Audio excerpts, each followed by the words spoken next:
नर्मदेहर अपने चुनावी मिशन को आगे बढ़ाते हुए मैं हमारी महासभा के महामंत्री श्री शुक्ला जी के साथ बैठा हूं और आदरणीय भाई साहब से जानना चाहता हूं कि ये जो परिवर्तनशील समय है, इस परिवर्तनशील समय में हम कैसा परिवर्तन देखते हैं समाज में। चूँकि हमारी महासभा ने 100वें वर्ष में प्रवेश कर रही है, हम सारे नारदी समाज जन एक सदी महासभा का कार्यकाल देख चुके हैं। हमारी अनेक पीढ़ियों ने इस महासभा को, इसके कार्यकाल को, इसकी उपलब्धियों को, इसकी सफलताओं को एक इतिहास के रूप में अंकित किया है। निश्चित ही हमारी जो वर्तमान महासभा है, विगत 8-10 वर्षों से हम लोग कार्यरत हैं आदरणीय सुभाष जी के नेतृत्व में। हमने भी समाज को बहुत कुछ देने का प्रयास किया है। इसके बाद एक सामान्य प्रक्रिया है, कमियां रहती हैं, हमारे में कुछ कमियां रह सकती हैं, कोई व्यक्ति अपने आप में पूर्ण नहीं होता। हमारी महासभा ने बहुत कुछ करने का प्रयास किया समाज के लिए, किंतु फिर भी हम कहाँ तक सफल हुए इसका आकलन तो समाज और इतिहास उसका आकलन करेगा कि सुभाष जी के कार्यकाल में उनके साथियों के माध्यम से उस पूरी टीम ने क्या कुछ किया। आपने प्रश्न किया है कि चुनाव, निश्चित रूप से हमें एक प्रजातांत्रिक व्यवस्था के माध्यम से हमने भी इस महासभा की एक उपलब्धि है कि हमने एक संविधान समिति का, संशोधन समिति का गठन किया। उसके माध्यम से उसमें समाज के जो हमारे विद्वान जन हो सकते हैं, विधिवेत्ता हो सकते हैं, उन सबके सहयोग से मार्गदर्शन में एक लंबी प्रक्रिया के तहत लगभग 15-16 बैठकें उसकी करी। मुझे मैं सौभाग्यशाली हूँ कि उस संविधान संशोधन समिति का संयोजक रहा। इस नाते से उन सभी विद्वत जनों के साथ में एक लंबे विमर्श के बाद इस 100 वर्ष के इतिहास, जिसे हम कह सकते हैं कि हमारे शताब्दी वर्ष में हमने समाज को एक व्यवस्थित संविधान देने का प्रयास किया है। आज समाज उस व्यवस्था के साथ चले, उसी व्यवस्था से समाज के चुनाव होंगे पूरी पारदर्शिता के साथ, सभी लोगों को पूरा अवसर देते हुए। 36 इकाइयाँ हमारी हैं, उनके प्रतिनिधिगण चुनाव में भाग लेंगे, महासभा की कार्यकारिणी। और इस संविधान में एक नया हमने जिसे संशोधन और बहुत आवश्यक संशोधन ये हुआ है कि हमारे समाज में अनेक ट्रस्ट समितियां भी कार्यरत हैं, जो समाज के हित के लिए अनेक तरह के काम करती रहती हैं, वो भी समाज का प्रतिनिधित्व करती है। उन समितियों को पूरा अवसर मिलना चाहिए कि नई महासभा के गठन में वो भी अपना सहभागिता दें। इसलिए संविधान में यह एक हमने संशोधन किया है कि उन सभी ट्रस्टों को, उन सभी समितियों को भी महासभा के चुनाव में मतदान का अधिकार प्राप्त होगा, जो महासभा से संबद्धता लेंगी। एक शर्त जरूर है संबद्धता लेने की। तो इस तरह से एक विस्तृत कैनवास के माध्यम से नई महासभा का गठन होगा। नए लोग आएंगे, उनके कुशल नेतृत्व में पूरा समाज उत्तरोत्तर और चहुमुखी विकास करते हुए नई गतिविधियों को प्राप्त करे, नई ऊंचाइयों को छुए। मुझे लगता है कि उन सबके नए नेतृत्व में हमें नई सदी में प्रवेश करते हुए एक नारदी समाज का उज्जवल और वैभवशाली इतिहास सृजित करेंगे, ऐसी काम। भाई साहब, आपने महासभा और उसके संविधान के बारे में बड़ी विस्तृत तरीके से बताया। इसके वोटर सिलेक्शन को लेकर भी आपने बहुत सारी चीज़ें जो हैं स्पष्ट की हैं। कुछ बातें हैं जो स्पष्ट होना अभी बाकी हैं, शायद जब संविधान की कापी सामने आएगी तब होगी। इकाइयों की समाज के प्रति क्या जिम्मेदारियां हैं, क्या ऐसा कुछ संविधान के संशोधन में है? निश्चित रूप से है। आखिर हमारा लक्ष्य यह है कि समाज के अंतिम व्यक्ति तक पहुंचना।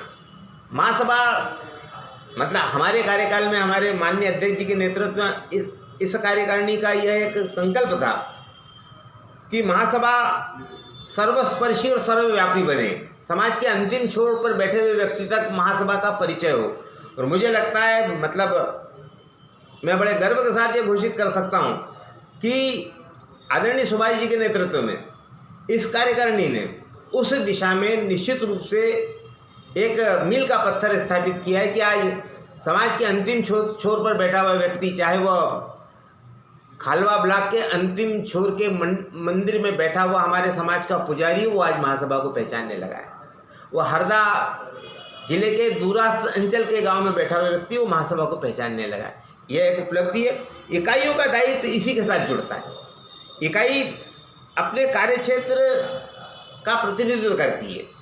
वहाँ की सारी गतिविधियों का सूत्र संचालन उसके हाथ में होता है। उसकी जितनी सक्रियता बढ़ेगी उतनी सक्रियता समाज सक्रिय माना जाएगा, महासभा सक्रिय मानी जाएगी। क्योंकि हमारा जितना महासभा का कार्यकाल या काम का जो तरीका होता है वो आखिर इकाइयों पर अवलंबित होकर के काम करती है। इकाई जितनी सक्रिय होगी, जितनी सशक्त होगी, जितनी अपने काम के प्रति दक्ष होगी, महासभा उतनी दक्ष मानी जाएगी। इकाई अपने क्षेत्र में, और अब तो हमने और भी उसे बहुत अधिक फर्टाइल व्यवस्था दी है, उर्वरा व्यवस्था दी है कि हर इकाई का चुनाव एक निश्चित प्रक्रिया के तहत निश्चित समय सीमा में होगा। वहाँ से जो प्रतिनिधि आना है, शिकायत पहले हुआ करती थी कि वो तो लोग साहब कमरे में बैठ करके प्रतिनिधि भेज दिया करते हैं। अब इस संविधान के माध्यम से व्यवस्था हुई है कि चुनाव अधिकारी अपने प्रतिनिधि वहाँ पर भेजेगा, हर इकाई तक, और उस प्रतिनिधि के माध्यम से वहाँ की इकाई का पूरा निर्वाचन होगा। वहाँ के महासभा के निर्वाचन के लिए आने वाले पदाधिकारी उस चुनाव अधिकारी के निर्देशन में वहाँ से चयनित होकर के आएंगे। मतलब महासभा ने जो संविधान परिवर्तन किया है उसमें चुनाव समिति को बहुत सारा जिम्मेदारी दे दी है। हाँ, चुनाव समिति, और हम हमारे समाज में अत्यंत दक्ष लोग हैं, उनकी क्षमताओं पर हमें पूरा विश्वास है, अत्यंत विधिवेत्ता लोग हैं। और अभी तक के जितने भी चुनाव हुए, चाहे वो 3 चुनाव मैंने अपने चुनाव अधिकारी रहते हुए संचालित कराए हो, चाहे हमारे विजय पटवारी साहब ने कराए हो, लोग देखिए साहब, चलनी लेकर के देखना एक अलग विषय होती है कि आप केवल चलनी से लोगों को देखो, आपको 1000 छिद्र दिखेंगे, किंतु आप यदि कॉन्क्रीट दृष्टिकोण से देखते हैं, सकारात्मक भाव से देखते हैं, तो यह निष्पक्ष रूप से है कि पिछले 3 चुनाव निष्पक्ष भाव से हुए हैं। कोई माई का लाल नहीं कह सकता इस चुनाव में कहीं किसी तरह की मतलब धांधली हुई हो। और अगले चुनाव भी पूर्व पारदर्शिता के साथ हमारे चुनाव अधिकारी जो भी रहेंगे उन पर पूरे समाज को विश्वास व्यक्त करना चाहिए, उनके क्षमताओं पर पूरा हमें आधिकारिक रूप से इतना हमें मतलब उस पर गर्व होना चाहिए, और उनकी क्षमताओं पर हमने पूरा विश्वास रखते हुए चुनाव पूरी तरह से निष्पक्ष होंगे, चुनाव अधिकारी अपने दायित्वों को भली भांति पूरा करेंगे, ऐसा हमारा विश्वास है।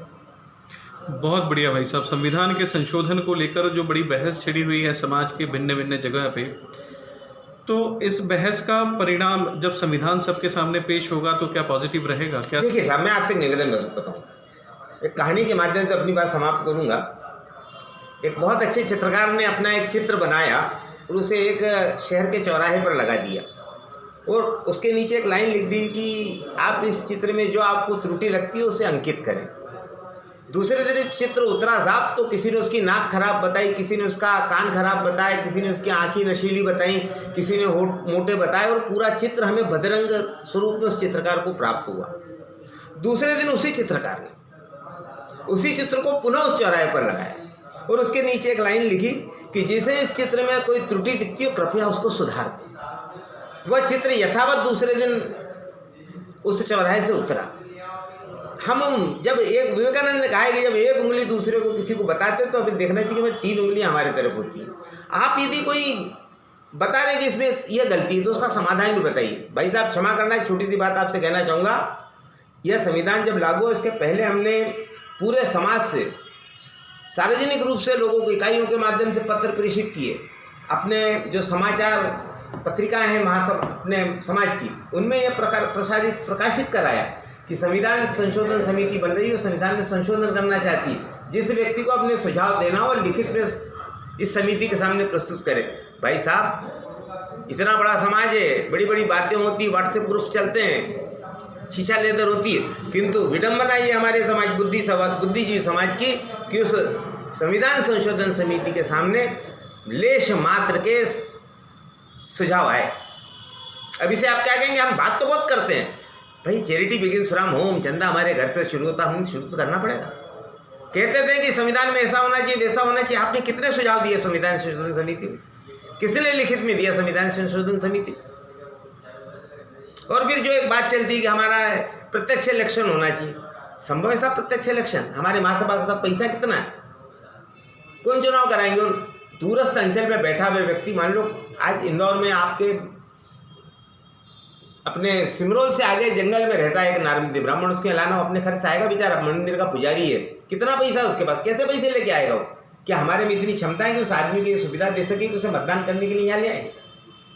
अभी प्रत्यक्ष चुनाव प्रणाली मेरे ख्याल से महासभा के लिए तो पॉसिबल किसी ने मांगी नहीं है, बिल्कुल। पर हाँ इकाइयों में तो किया जा सकता है। इकाइयों में तो होते ही है ना सर। इकाइयों में तो स्पष्ट रूप से जितने भी इकाई मतदाता हैं वो उसमें चुनाव अपना करते चुनाव। देखिए व्यवस्था अपने संविधान में है कि हर नार्मदी जन्म से महासभा का सदस्य, किंतु महासभा का सदस्य और मतदाता सदस्य इसमें संविधान थोड़ा डिफरेंट करता है। इकाई मतदाता सदस्य वह होगा जिसने महासभा की रसीद कटवा करके सदस्यता ग्रहण की। तो मतलब कोई भी अभी रसीद कटवा के महासभा के उसमें चुनाव का भागीदारी हो सकता है? बिल्कुल हो सकता है।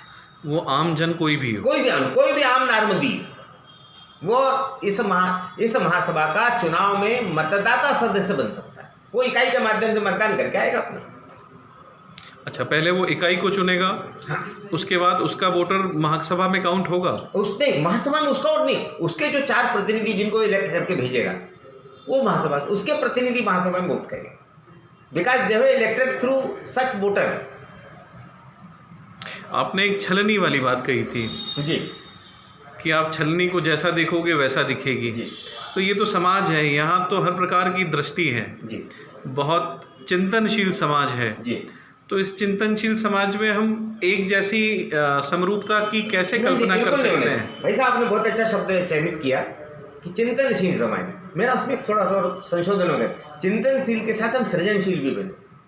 चिंतनशील है निश्चित रूप से, बहुत अधिक चिंतनशील, किंतु हमारी सृजनात्मक रचनात्मकता हमारे उस चिंतन में विकसित होना चाहिए। हम कहाँ तक नकारात्मक भाव से सोचते रहेंगे, उस नकारात्मक को थोड़ा हमें त्यागना पड़ता। नहीं, पर नकारात्मकता के द्वारा ही तो सकारात्मकता को आसानी से पाया जा सकता है। मैं आपसे इस बात पर पूरी तरह सहमत नहीं। नकारात्मकता मतलब देखिए ये भी और ये सोचने की अलग अलग शैली भी हो सकती है। हम जैसे नकारात्मकता कह रहे हैं, हो सकता है वो किसी व्यक्ति मैं आपसे क्या निवेदन कर रहा हूँ, नकारात्मकता आलोचनात्मकता हो, नकारात्मकता समालोचना के साथ हो। आलोचना समालोचना, भाई मैं तो राजनीति शास्त्र का विद्यार्थी रहा हूँ, सौभाग्य से राजनीति शास्त्र पढ़ा है, अर्थशास्त्र पढ़ा है और समाज शास्त्र पढ़ा, 3 विषयों में पोस्ट ग्रेजुएशन किया है, पत्रकारिता में पोस्ट ग्रेजुएशन किया है, लॉ ग्रेजुएशन किया है। तो अध्ययनशील तो हम अपने आप को मानते हैं, पढ़ते लिखते हैं और उसको तो आलोचना और समालोचना, हम समालोचना का स्वागत करते हैं और समालोचना होना चाहिए। मेरी आप समालोचना की कि 10 गलती बताई तो अच्छा ही बताई। अटल बिहारी वाजपेयी इस देश के प्रधानमंत्री थे, वो एक बात कहा करते थे, अटल जी कहते थे कि मैं 9 बातें अपने कार्यकर्ताओं की मान लेता हूँ, उनको अपनी बात मनवा लेता हूँ, एक बात अपनी मतलब उनकी मान लेता हूँ, मतलब 9 अपनी मनवा लेता हूँ और एक कार्यकर्ताओं की मान लेता हूँ। नहीं तो महासभा के महामंत्री होते हुए भी आपको ऐसा लगता है कि महासभा की बातें कोई मानता नहीं है? नहीं, महासभा की बातें तो मानता, और हम भी सबकी, आप देखिए कि हम ये हमारा, हमने कभी किसी बात, हमारी खूब विरोध हुए पर हमने कभी भी उसका सामान्यतः कोई मतलब मैदान नहीं पकड़ा उस संदर्भ में लेकर के। मन तो वेदना होती थी कि जो आदमी इतना काम कर रहा है। सुभाष महोदय ने अपने जीवन के 10 साल, मतलब कोई मेरे से पूछे ना था, हमने तो बहुत बाद में सामाजिक इस क्षेत्र को पकड़ा, दूसरे क्षेत्र में लंबे अरसे से काम कर रहे हैं, किंतु सुभाष महोदय ने तो अपनी जवानी खपाई है साहब। जिस समय अपनी राजनीतिक ऊंचाइयों की क्षितिज पर बहुत ऊंचाई पर पहुंच सकता था, अपना बहुत अच्छा व्यवसाय जमा सकता था, उसने अपने 10 साल समाज के लिए खपाया, उसके उसका सही मूल्यांकन नहीं। हम कहते हैं आप आलोचना मतलब उनकी गलतियां बताइए, किंतु समालोचना के दृष्टिकोण से बताइए। यह एक निवेदन था। बिल्कुल भाई साहब, समाज को सोचना पड़ेगा, समझना भी पड़ेगा और आगे गतिशीलता के लिए सहयोग भी करना पड़ेगा। आपकी बातें समाज तक, जन जन तक पहुँचे, ऐसा नर्मदा प्रखर प्रयास करेगा और आपने आज समय दिया उसके लिए बहुत सारा धन्यवाद। मेरा सौभाग्य कि आपने इस योग्य समझा कि आपसे बात कर सका।